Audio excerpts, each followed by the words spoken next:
Hey guys, and welcome to Simply Hike. Today we're going to be taking a look at the Vango Mistral 300 tent. So this has a pack size of 51 centimeters by 18 centimeters. It weighs 3.65 kilograms, has a hydrostatic head of 5,000 and takes around about 15 minutes to pitch. Anyway, let's take a closer look at the tent itself. Let me just pop this out of the way.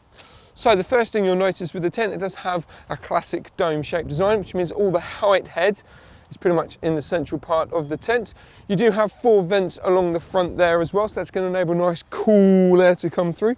As you spin around the back, what you'll notice, you've got another entry point, so that means you can have front entry or you can also have rear entry as well. Now that determines on obviously how you've pitched the tent.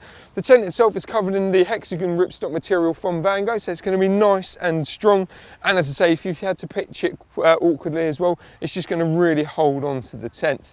Anyway, let's take a closer look at the inside. Now, as we take a closer look at the inside of the tent, you're probably looking, well, hold on, this looks a bit small. This tent that we're actually showing you today is the 200 tent rather than the 300 tent, but all the features will be exactly the same. It's just going to be slightly wider and slightly longer, but all the inside internal parts are going to be identical. So on the inside here, you've pretty much just got a nice standard affair. The first thing you'll notice, it is pretty much all mesh material, so breathability factor is key when it comes to this tent. Obviously that's the entry point to the other side of the tent. Obviously the front entry is here as well, but that does seal up and it is all meshed as well, so if you want to close it up. Other than that, as I say, it's pretty much a standard affair. Because it's a dome, the main height is in the central part of the tent. But as I say, I'm sitting in here nice and comfortably. So as I say, with the 3-man, 3 of you should sleep in here nicely as well.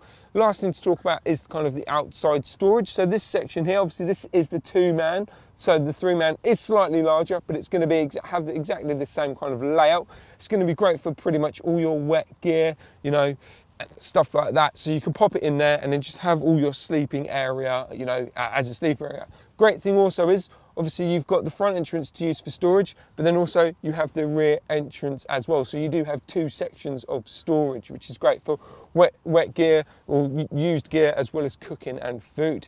Last thing to also mention about this tent is kind of pitches in first. So you pitch the inside out, the inside first, and then you put your fly sheet over. Now that's ideal if you're looking at maybe going to a hotter climate, and you, rather than just having the fly sheet, you want to breathability throughout when you're sleeping in the tent, you could just have the inner pitched up and then hey presto. Anyway, if you'd like any more information on this tent, just head over to simplyhike.co.uk.